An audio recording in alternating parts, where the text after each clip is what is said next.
So we're in the 5th chapter. We're talking about dedicating all of our actions to the one goal, which he has said a number of times, is to know Hashem. And then he put in that the goal is to acquire the good quality character traits and the good quality intellectual traits.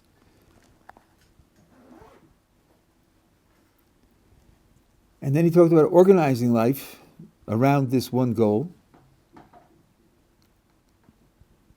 so that all the things you do vis-a-vis the body should be for the sake of the health of the body, and the body is healthy so as to be able to engage in the kind of investigation and training that will lead you to knowing HaKadosh Baruch Hu. And the same thing is true for your emotional state, for which you can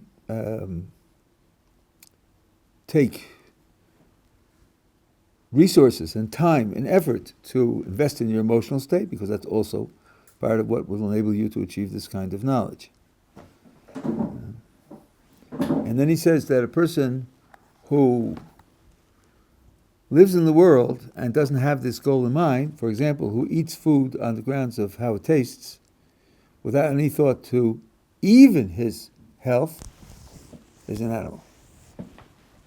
You don't qualify as human just because you have 2 eyes, 2 ears, 2 legs, a nose, and a mouth.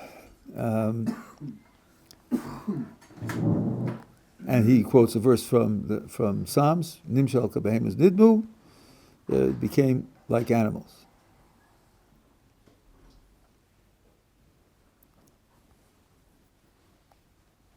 Rather, you have to eat what's beneficial for you and leave alone something. And sometimes that will cause you to give up things that you enjoy. But if they are in fact things that you enjoy, there's no reason why you shouldn't have that enjoyment.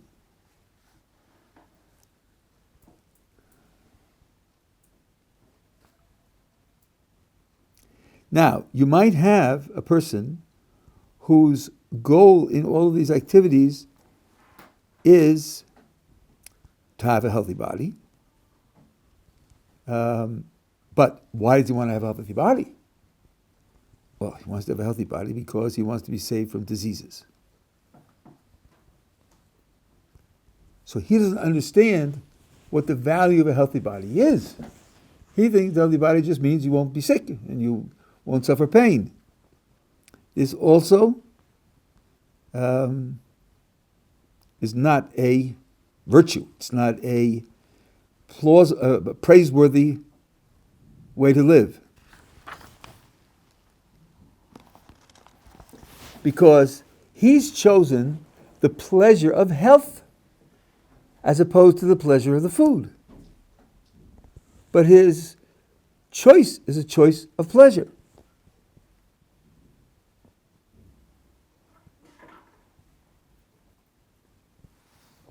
And there's no ultimate reality to their choice. Rather, the appropriate thing to do is to establish as the purpose of all of what he does in terms of the health of his body and things that enables continuation of his existence in a complete fashion, in order that he should be able to maintain those powers of his soul, which and of his body, so that when he uses them, he will achieve those qualities of character and of intellect, which will then get him to knowledge of the Creator. So he's now introduced a kind of general category here of doing something for pleasure. And he says, if the motivating factor is pleasure, then it doesn't matter whether it's a low pleasure or a high pleasure. If it's a motivating factor is pleasure, it's the wrong way for the person to operate. Now here, we have introduced a general problem, which is much discussed in philosophy, There are those who will tell you that in the end, everything you do is for pleasure. That's a fact about what you are. Indeed, John Stuart Mill, read in a certain way, says that the only thing that's desirable in the sense of you're capable of desiring it is pleasure. Nothing else can be desired.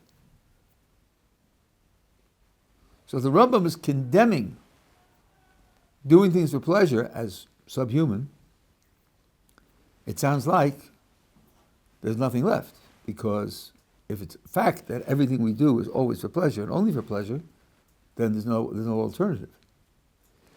And this problem arises with respect to another Jewish idea, that you should serve HaKadosh Baruch Hu not for the sake of a reward, but just because of the importance of serving HaKadosh Baruch Hu. And any kind of pleasure that you will get out of something is a reward. So the idea is to have nothing about yourself determine what you're doing, nothing that you get for yourself determine what you're doing, but rather because of the nature of the thing that you're doing in and of itself. And that, if you think that all you're capable of doing is acting for pleasure, you're going to think that that's impossible. So it's important to realize that there is no good reason for thinking that you do everything for pleasure. That's point number one. And point number two, there is good reason for thinking that you do things not for pleasure. So that what I'll call the cynic's position, that you do everything for pleasure, is not a well-supported position. As intuitive it is to college juniors after the third martini at 1 a.m., still, it is not a plausible position, not a well-supported position. So let me briefly explain why. Yeah. How would you? It would be theoretically possible to do things for yourself, for knowledge of Hashem. Meaning you want knowledge of Hashem as a selfish interest. So why is knowledge of Hashem? What encompasses that as a goal that's like? Well, let's see. You're saying that it's possible to go after knowledge of Hashem for a selfish interest. I think that's right. But then, knowledge of Hashem will be serving something else that you want. And your goal will be the something else that you want. He's told us in this chapter that there should be one ultimate goal for everything, and that is knowing Hashem.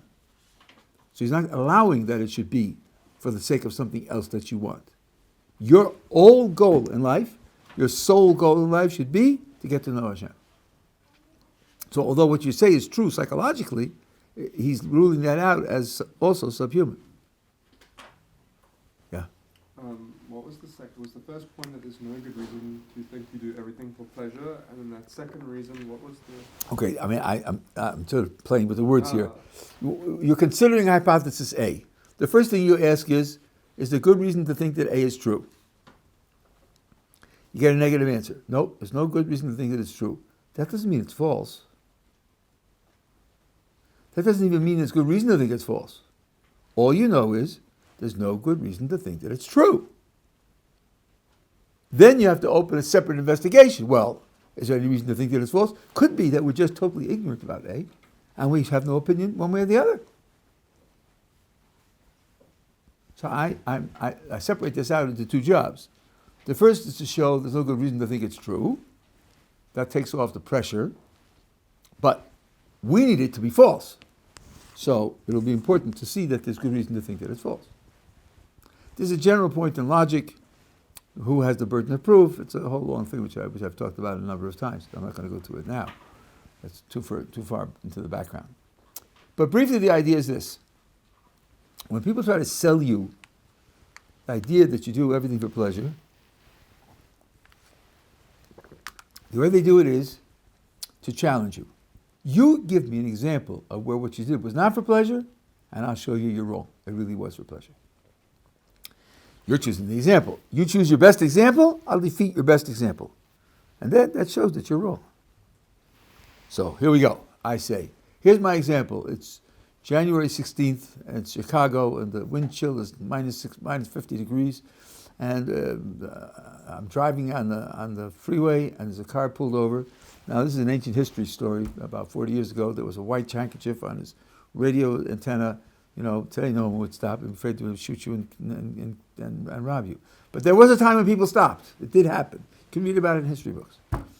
So I stop and pull over, and I get out of my car, and I go to the guys, and he's going to freeze in there, I said, what's the matter? He said, I don't know. I'm turning the key. It's not going on. I happen to be a trained mechanic. So this is a story, right? And he opens up the hood, and I look at this and that, and untwine that, and clean that, and so on. And then I close the hood and say, start her up. He turns it on. The motor leaps to life.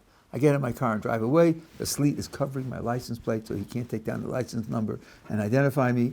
He doesn't know me. I don't know him. We'll never see each other again. And I say, I did that for the sake of helping him. I didn't do it for pleasure. So the cynic says, come, let's examine your story with a little more detail. Tell me something. How did you feel when you drove away? How did I feel? Well, I helped somebody in need. It was a nice thing to do. I guess I'm really, at least in part, a nice person. I feel good about myself and feel confident in myself. Aha, says the cynic. You're telling me when you drove away, you had pleasure from what you did, aren't you? So I say, well, I guess that's right. I did it and I felt good about it. So I had pleasure from what I did. Aha, and now the cynic says, suppose you had passed him by, not stopped. How would you have felt? I guess I'd have felt that I'm a trained mechanic. Maybe I could have helped him, and I didn't, and he's in trouble there, and, that wasn't nice. It was ungenerous, and wasn't kind. Right, you'd be down on yourself, wouldn't you? I said, yeah, I guess it would be. So, by stopping and helping him, you got a pleasure and avoided a pain, didn't you? I said, yeah, I guess you're right. I did get a pleasure, I did avoid a pain. So there you are, he says. You see, you did it for the pleasure and avoiding pain. And that's your best example. So I showed you that you did it for pleasure and avoiding pain. And it follows that in all cases, all you do things for is for the sake of having pleasure and avoiding pain. That's your whole motivation. That's his argument. Okay? Sound convincing? It's dumb. Why is it dumb? Because he's not distinguishing between a consequence of what I did as opposed to my purpose in doing it. The mere fact that what I did produced a consequence doesn't mean that was my purpose in doing it. I'll prove it to you. I use the word prove very rarely, but I'll prove it to you. George lives in Santa Monica, and he reads in the news source that the Mississippi River is overflowing. A gigantic overflow, and it's going down the course of the Mississippi. And it'll be in this town in 2 days, and it'll put this town in a week, and that town another week, and people are frightened, and they're building sandbag walls to hold back the water, to try to protect their communities and their livelihoods, and so forth and so on. And George says, I can't sit here in Santa Monica and look at all those people in danger and worried and struggling. I have to go and help. So he calculates, it'll get to this city in 10 days, it'll take me 36 hours to drive there. He gets in his car and he drives there and he spends 8 days hauling 100-pound sandbags, to build the sand wall, and then he goes back home. Okay, that's what he does. 2 months later, he's telling this story to a friend. The friend says, tell me something, George. 8 days of hauling 100-pound sandbags. Do you think you increased your muscular strength? So George says, I guess so. I mean, yeah, it was a real heavy workout, 8 days worth. I guess it did. And the guy says, that's why you did it. You did it to increase your muscular strength. It was all selfish. It was only for the sake of your muscles. Is that right? I mean, George didn't even think of it till this guy suggested it. Is it true that he did it for the sake of his muscles? Isn't that clearly wrong? The benefit to his muscles was an effect of the action, but it wasn't his purpose in doing the action. Pointing out that an action has a certain effect does not determine that that was the purpose for which you did it. All the critics said about my Chicago example was that when I drove away, I had pleasure. And if I had not stopped to help him, I would have had pain. Those are the effects of the action. It doesn't follow that was the purpose of the action. He owes more argumentation to show that. If he doesn't show that, he hasn't made his case. Is it clear what I'm saying? Yeah. Okay. That's why there's no good reason to think that everything you do for pleasure. Yeah. Can you also counter something by saying if you stop to help the person on the side of the road and say for whatever reason you weren't able to help them, but the fact that you stopped, is still that's. You would have had pleasure from that also. Yeah, exactly. 100%. 100%. You would certainly would have had pleasure from that. But that it doesn't follow to stop to get that pleasure. Yes, exactly. Yeah. Okay. So that's one half of the argument. The other half of the argument, I learned from reading Bishop Butler. Now, a very influential book from people that I respect came out and said that Bishop Butler's argument is wrong. But what they call Bishop Butler's argument is not what I call Bishop Butler's argument. So I don't know who's right about Bishop Butler. History of philosophy was not my main study. I'm presenting an argument which I learned from reading Bishop Butler. Maybe I'm making a misinterpretation of Butler. That could be. But I think the argument is correct. This argument is supposed to show that there are definitely actions that you perform where your goal is not pleasure. Actions where your goal is not pleasure. The argument starts with an observation. When you talk about pleasures, you can divide them into two classes. You could divide them into 16 classes, and there are lots of ways to do it. I'm not saying this is the whole story about pleasure. But you can divide them into two classes. Some pleasures are pleasure of satisfaction. That means I have a desire. Desire is aimed at X, whatever X is. And when I achieve X, that desire is satisfied. And that satisfaction is a pleasure. Some pleasures are pleasures of satisfaction. They're the pleasures of satisfying desires. And some pleasures are not. Some pleasures occur without any prior desires altogether. You will all have this experience the first time you feed your newborn child ice cream. At 4 months or 6 months. The spoon with the ice cream touches the lips. He feels that it's cold. It's solid, it's liquid. You push it into his mouth. You get a kind of stunned response, right? Until it hits the taste buds. And it's instant love for life. Ice cream. Right? Not satisfying any desires there. He had no desires to eat ice cream. No clue what was going on. That was just a pleasure. The pleasure that you feel. So there are two different types of pleasures in the world. By the way, once he tastes the ice cream, he will then develop a desire for ice cream, and in the future when he has ice cream, he gets a double pleasure. He gets the pleasure of the ice cream per se, and he also gets the pleasure of satisfying the desire for the ice cream. It's not exclusive. One thing can have both types of pleasure. It's two different types of pleasure, not two different types of events or actions. Okay, now, let's imagine that there's a situation in which you're doing something, you're engaged in some activity, and the only pleasure that's available is the pleasure of satisfying some desire. This has got to become a mantra now. You have to internalize this. The only pleasure that's available is the pleasure of satisfying a desire. For example, I've challenged my 8-year-old cousin to play chess. Why did I do that?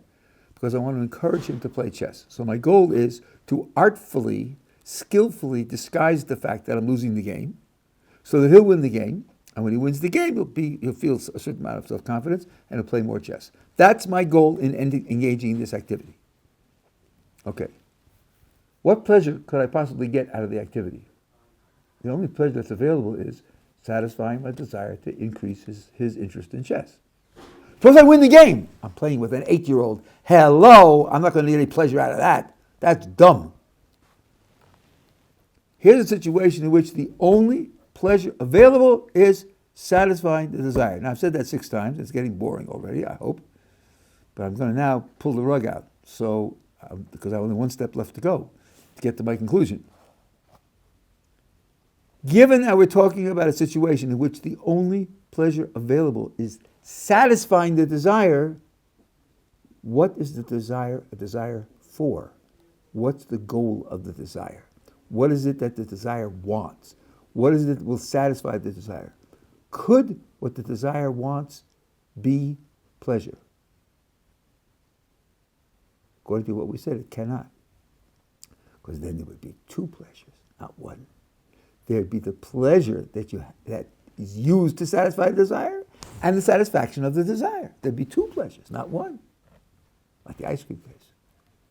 But if you have a situation where the only possible pleasure is the pleasure of satisfying desire, then by definition, that desire isn't the desire for pleasure. It's the desire for something else. And when it gets to something else, it will be satisfied, and that satisfaction will be the pleasure. When you act on a desire like that, you are not acting for the sake of getting pleasure.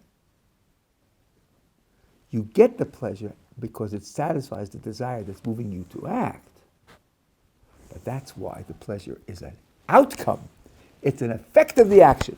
Because the action satisfies the desire to help someone, or the desire for revenge, or the desire to get into the Guinness Book of World Records, or whatever it is.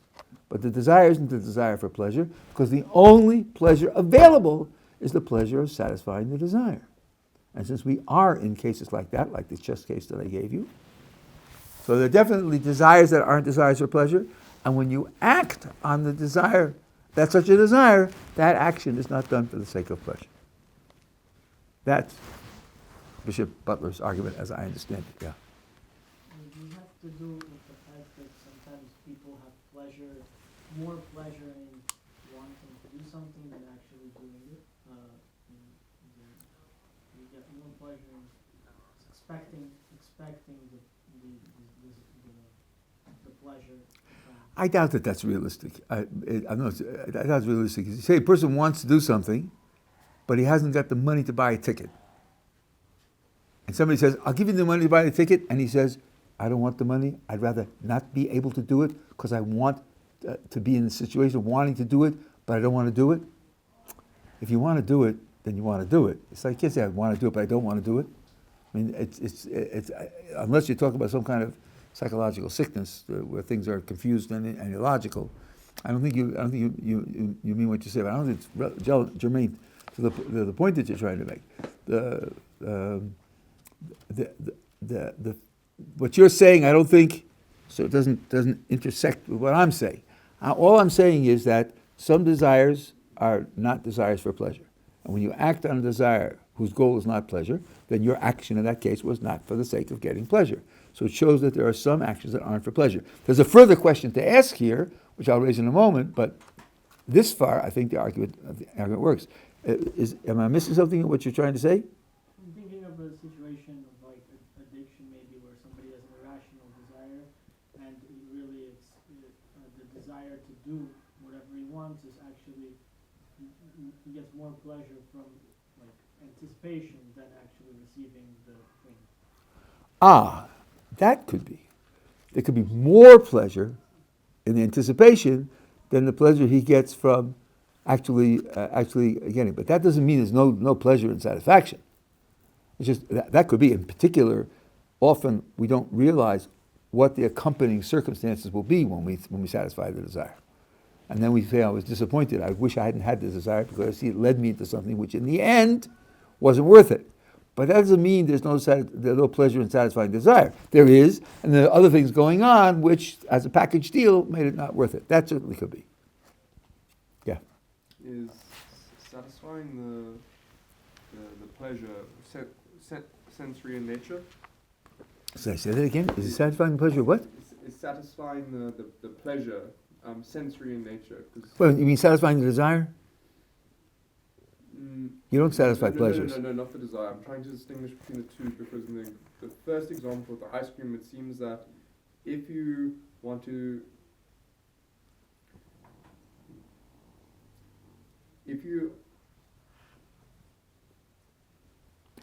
I know that. In the mental life of a person, I think all these things apply. So the distinguishing point I want to try and ascertain is, with the ice cream example, when you're simply trying to satisfy a pleasure, is that what you don't satisfy pleasures, you satisfy desires. Okay, pleasures aren't things that get satisfied. They don't need to be satisfied. They are events. If your desire is purely for pleasure, is that sensory in nature? No. It can be the pleasure of the pleasure of achievement and so on and so on. But the question is, where does the pleasure come from? You see,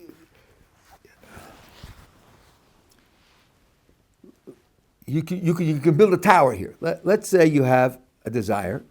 The desire for Q. Q is not pleasure.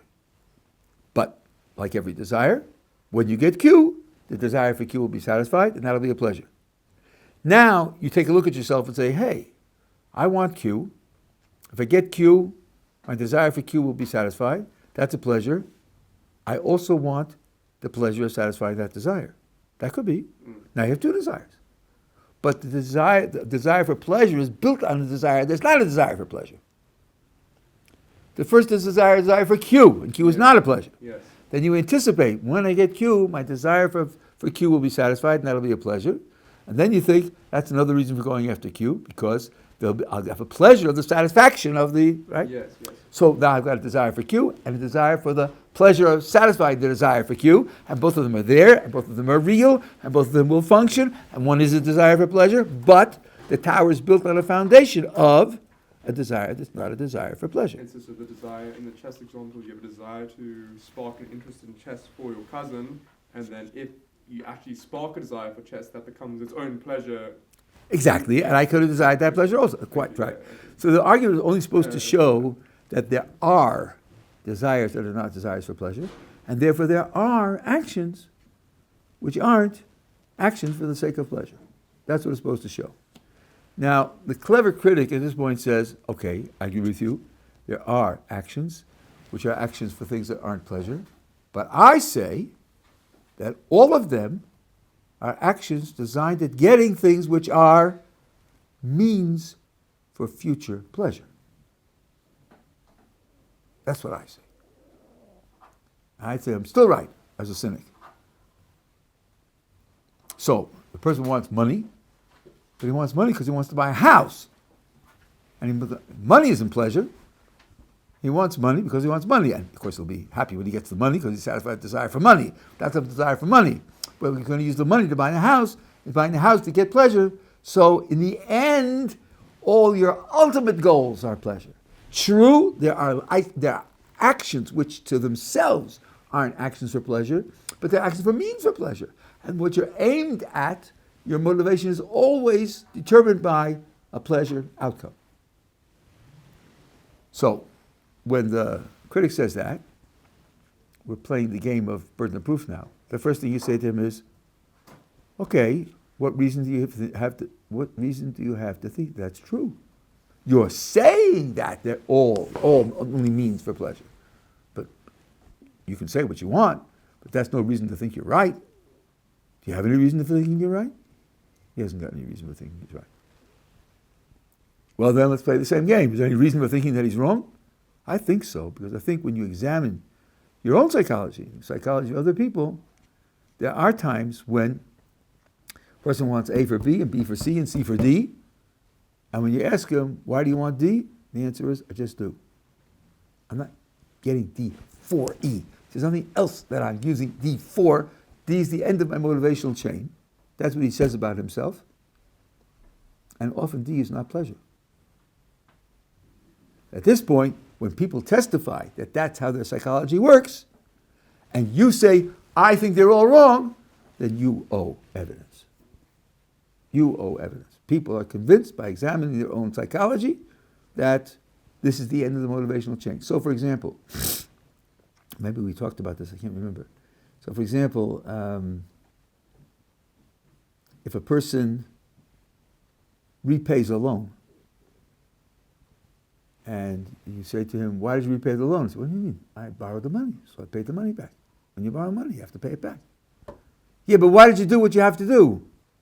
And he may say, doesn't have to, there could be other answers, but he may say, I did it because I have to do it. That's all. That's the kind of person that I am. When I borrow money, I pay it back. Not doing it to find reputation, not doing it to lower my blood pressure, not doing it to sleep better, not doing it to have friends and be influential and have respect to the community. I'm doing it because when I borrow money, I pay it back. Similarly, the same thing's true with respect to being a certain kind of person. When you think of what you're trying to do in life, one of the things you're trying to do is become a certain type of person, be more generous or more understanding or more self-controlled or whatever. You live life, you meet people, you read, and you form pictures of what humanity is capable of. And sometimes features attract you and say, yeah, that's really great. To be like that is really great. I'd like to be like that. And then you act in such a way as to try to build that in yourself. Somebody asks, what are you doing? You say, because I'm trying to become more trusting. Because I think being trusting is a good thing to be. So, why do you think it's a good thing to be? Listen, I know what there is in life. I've seen some alternatives. This one strikes me as something that's good to be. That's all. Not doing it to make more money, not doing it to sleep better and so forth and so on. Doing it because I think that's a good thing to be. So at this point, if the critic says, no, you're really doing it for pleasure, he sounds like a person who believes in leprechauns. Show me why you would think such a thing. When we examine our own psychologies, don't say that. Well, show me why you think that we're wrong. If you don't, I don't think we have any reason to take your position seriously. Yeah. You answer the cynic and say at the end of your motivational chain is also to serve HaKadosh Baruch Hu, that all your actions ultimately can be traced back at its source to serving HaKadosh Baruch Hu. So this is what the critic's position threatens. This is what the critic's position puts in question. If you're really doing everything for pleasure, then it can't be that your end motivation is serving HaKadosh Baruch Hu.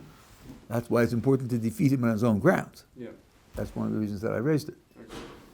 Okay, so the Rambam here, in introducing the concept of hanoah, if it's for pleasure, he says that's disqualified as being subhuman because your mind doesn't dictate that going after pleasure is something that's worthwhile. He started off the chapter by saying that your mind should determine your actions and your goals. And there's nothing in pleasure per se that dictates that should be a goal. Now I know I'm begging the question against utilitarians, but I don't mind because I think utilitarianism is a terrible philosophical position. It's really terrible. Doesn't mean that pleasure doesn't play any role, but it certainly isn't the one and only good in the whole of the creation. So I think that I'm not embarrassed by that. Okay, so that's the Rambam says, and of course the goal is supposed to be knowing God, which for the individual anyways is knowing God. That's the highest thing that he can achieve, and everything should be dedicated to that.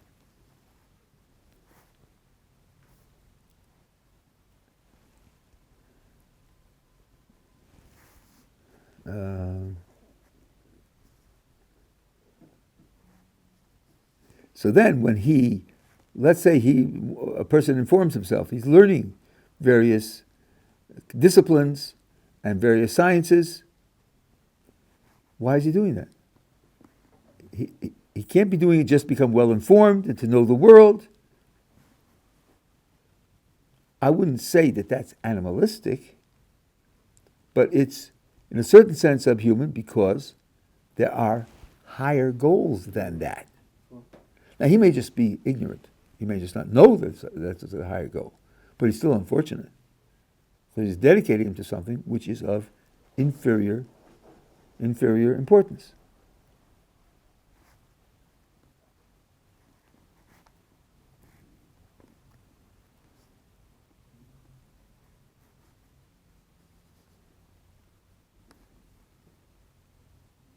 So now, when you learn the sciences, for example, one intention which would be appropriate is to sharpen his mind and to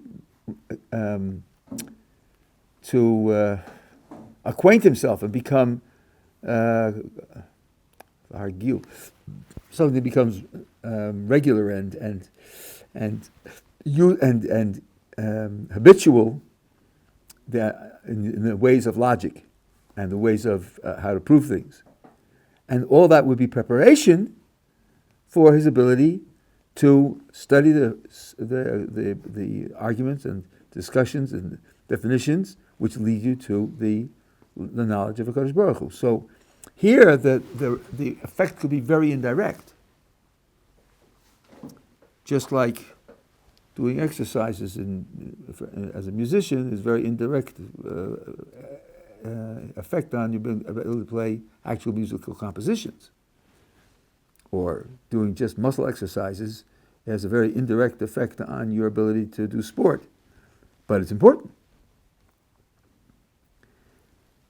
So now, with respect to all of man's activities, let's say you're having a conversation, you have to ask yourself, why am I having this conversation? What is it for?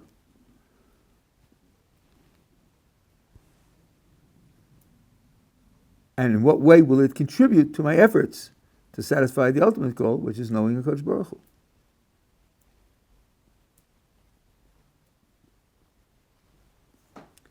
Now, one of the things, for example, he says socially, is your attitude towards other people and what they're doing, what their preferences are, what their priorities are.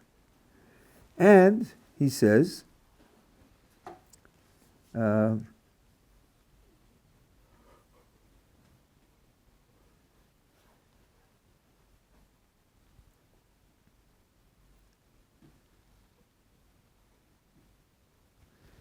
for example, praising people who have these good characteristics and are engaged in this process and doing it in a productive way, or speaking about the disgrace of bad characteristics of an evil person,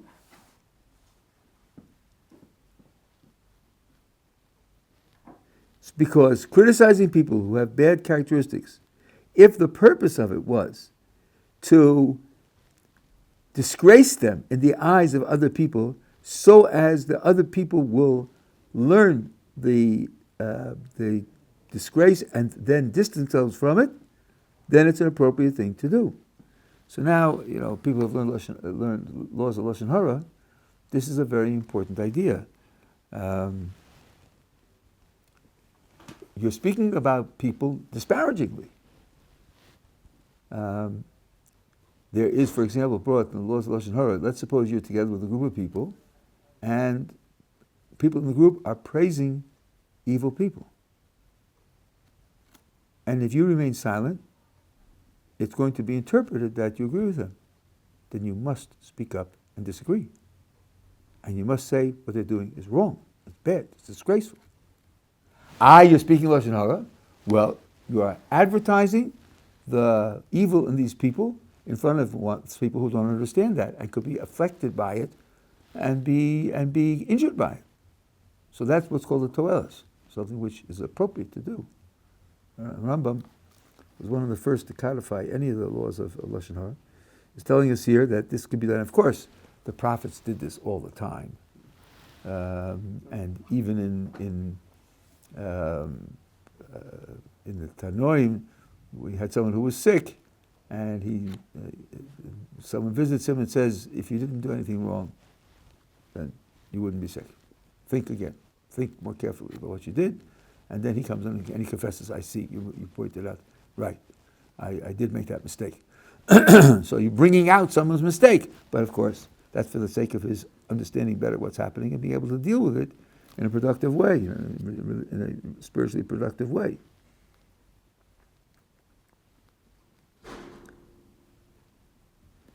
After all, he says, talk about prophets. What about the Kodesh Baruch Hu?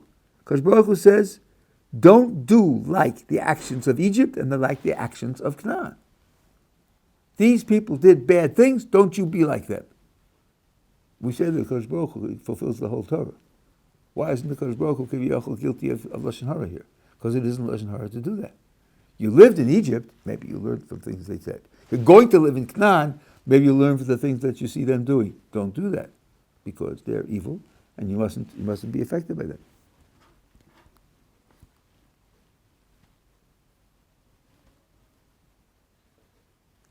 And the scriptures are full of stories of people like that, and the praise of the tzaddikim, whose character traits were great. Why isn't the fact that the Torah publicizes these stories a problem? The answer is because the toelis is to affect people to become better people.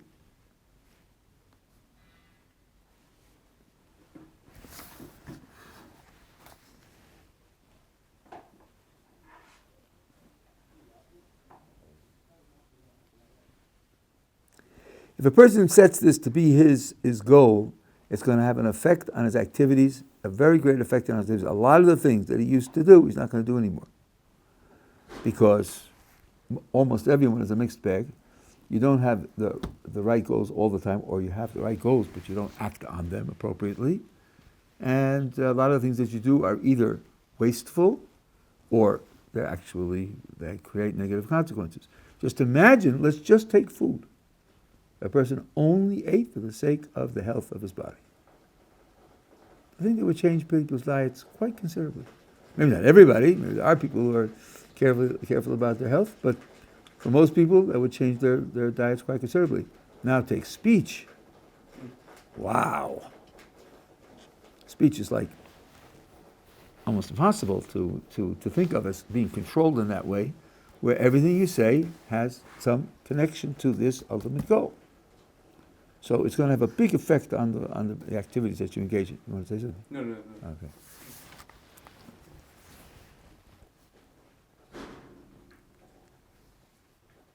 Actually, I do have a question. Now, I just want to say one thing, because this I was... he's giving an example now of what we said the other day about emotional needs. And he now, and remember, the topic here is everything you do for Kodesh Baruch Hu, in particular for the sake of heaven, particularly of knowing Kodesh Baruch Hu. He says, someone who sets for himself this goal will not be motivated to paint golden murals on the wall. I don't mean gold colored, I mean with gold. To drape the wall with golden murals. Or to sew golden threads into his clothes. You say, wow, he certainly is picking extreme examples. Of course not. Someone, all of whose actions are for the sake only of knowing God, of course this would be extravagant, waste, time, effort, concern, everything else. Okay, got it.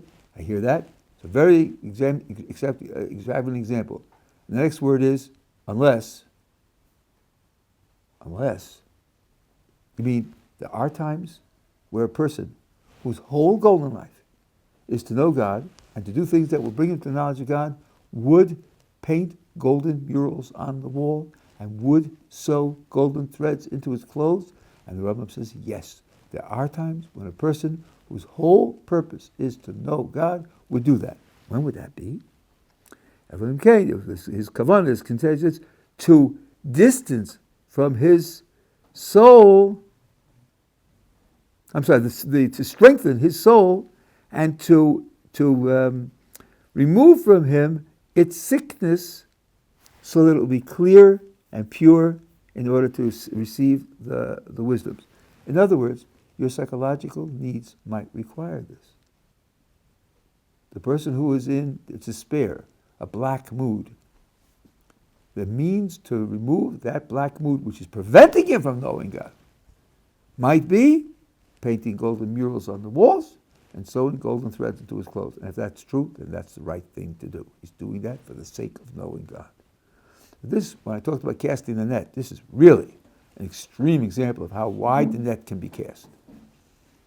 You have a responsibility to produce your psychological health, just like you have a responsibility to produce your physical health.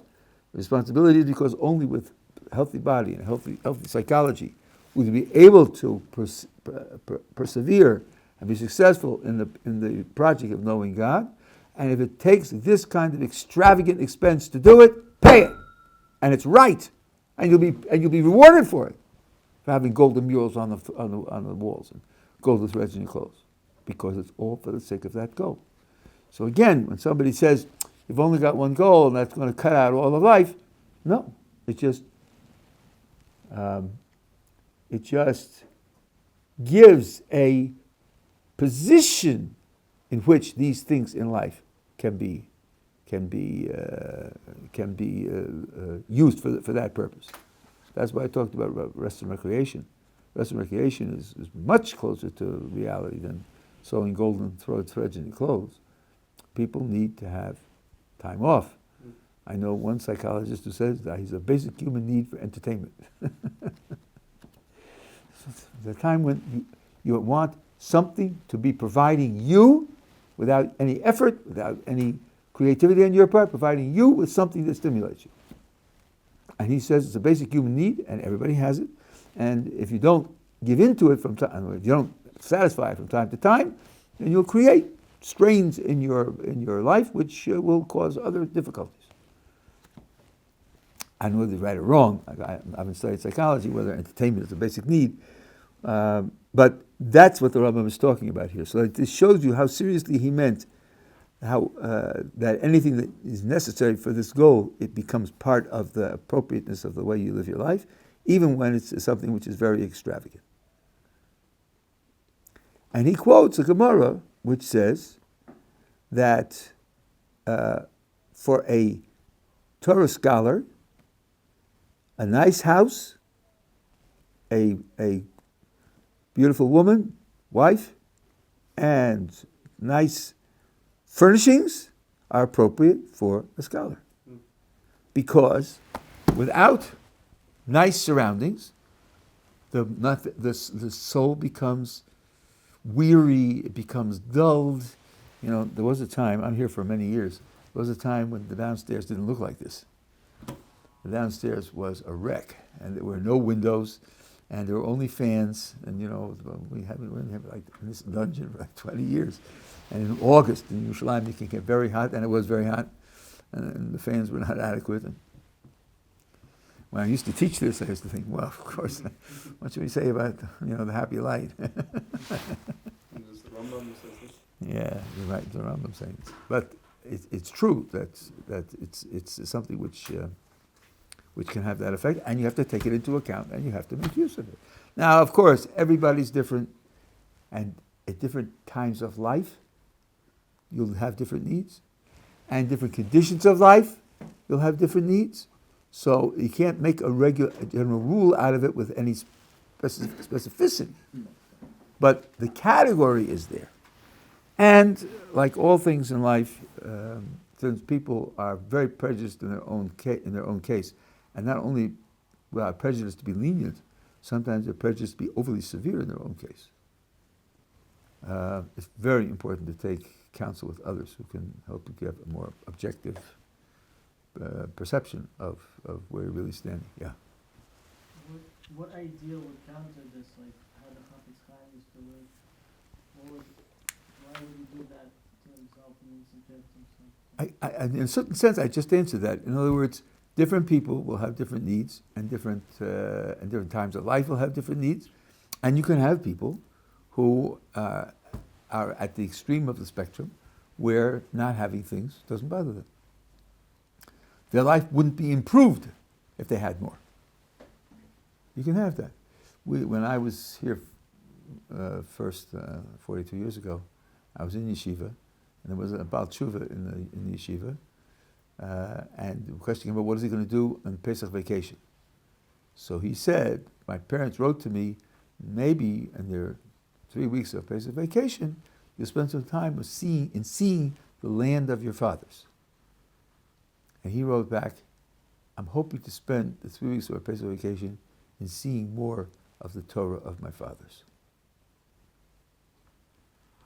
That was a very profound answer. You're talking about my connection to the ancestors. You're talking about sharing something of their lives and so on and so on.